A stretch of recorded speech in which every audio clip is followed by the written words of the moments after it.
ভগবানকে ভালোবাসুন, ভগবানকে আকুলতা ব্যাকুলতা দিয়ে ডাকুন। কেন ডাকবেন জানেন? কলিযুগের ভগবান পাবন অবতার শ্রীকৃষ্ণ চৈতন্য মহাপ্রভু অনারোপিত চরিঞ্চিরাত করুণায় অবতীর্ণ কৌল, করুণার প্রেমের ডালি নিয়ে, প্রেমের পূর্ণ শশী হয়ে তিনি এই কলিযুগে এসেছিলেন।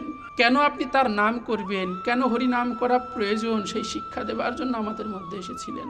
এই শ্রীমান মহাপ্রভু যে করুণার অবতার, এটা শুধু বৈষ্ণবগণ শ্লোকের মধ্যে লিখেই যান নাই, এটার হাজারো প্রমাণ রয়েছে। প্রমাণ কি জানেন? শ্রীমান মহাপ্রভু, দেখুন আমাদের আলোচনার ধাপটা এখন এরকম যে আমাদের কেন প্রভুর নাম করতে হবে, কেন কেন কেন প্রভুর স্মরণ নেওয়া উচিত, কত কত করুণা তাহার। এই জীব যখন তাকে ভুলে গেছে, এই জীব যখন তাকে ডাকছে না, তিনি এই জীবকে তার কাছে নিয়ে যাবার জন্য কি করছেন দেখুন। সর্বৈশ্বর্যপূর্ণ ভগবান আমার ভক্ত বেশে এসেছেন। কেন ভক্ত বেশে এসেছেন? বলছে পুলিশ গোয়েন্দা যারা হয়, এই গোয়েন্দা হয়ে চোর ধরতে হলে তাকেও চোর সাজতে হয়। সাধারণ শাস্তি হয় কিনা, চোরের সঙ্গে মিশতে হয় কিনা। তো ভগবান দেখছেন এই জগতে সবাই তো পাপী, এদেরকে যদি উদ্ধার করতে হয় ভগবান হয়ে উদ্ধার করা সম্ভব না, সংহার সম্ভব, কিন্তু প্রেম ভক্তি দেওয়া সম্ভব না। প্রেম ভক্তি দিতে হলে আমাকে ভক্ত হতে হবে, আমাকে আচরণ করতে হবে, আচরণ করে এই জীবকে শিক্ষা দিতে হবে।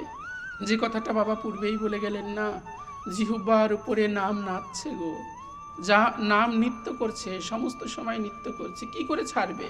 বাঘে ধরলে ছাড়ে, সাপে ধরলে ছাড়ে, কিন্তু যদি কাউকে নামে ধরে তাকে আর ছাড়ে না। কাউকে যদি সাধুতে ধরে তাকে আর ছাড়ে না। নাম যদি তুমি গ্রহণ করো, নাম তোমাকে ছাড়তে পারে, কিন্তু তোমাকে যদি নাম গ্রহণ করে নাই, তোমার আমৃত্যুকাল পর্যন্ত নাম তোমাকে ছাড়বে না। কিভাবে নাম আমাকে গ্রহণ করবে? বললেন জপ করতে করতে, গ্রন্থ অধ্যয়ন করতে করতে প্রথমে হয় মুখস্থ, ঠিক কিনা বলেন?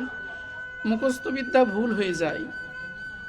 মুখস্থ করতে করতে হয় ঠোঁটস্থ, ঠোঁটস্থ বিদ্যা ঠোঁটের আগায় থাকে, অগ্রভাগে থাকে, এটাও ভুল হয়ে যায়।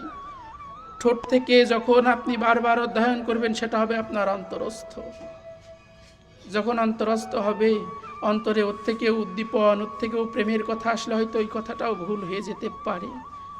এই নাম করতে করতে, এই নামের তল্লীনতায় গভীরতায় ডুবে যেতে যেতে, নামে প্রেমে নিজেকে শিহরিত করতে করতে, যেদিন এই নাম আপনার আত্মায় পৌঁছে যাবে, যেদিন এই নাম আপনার হৃদয়ে পৌঁছে যাবে, যেদিন এই নামের তীরটা আপনার হৃদয়ে লাগবে, জানেন মা, সেদিন যতবার শ্বাস প্রশ্বাস নেবেন ততবার হরিনাম আপনার জিহ্বাতে উচ্চারণ হবে, আপনার হৃদয়ে আপনার অজান্তেই হরিনাম উচ্চারিত হবে। এটাই নামের মহিমা।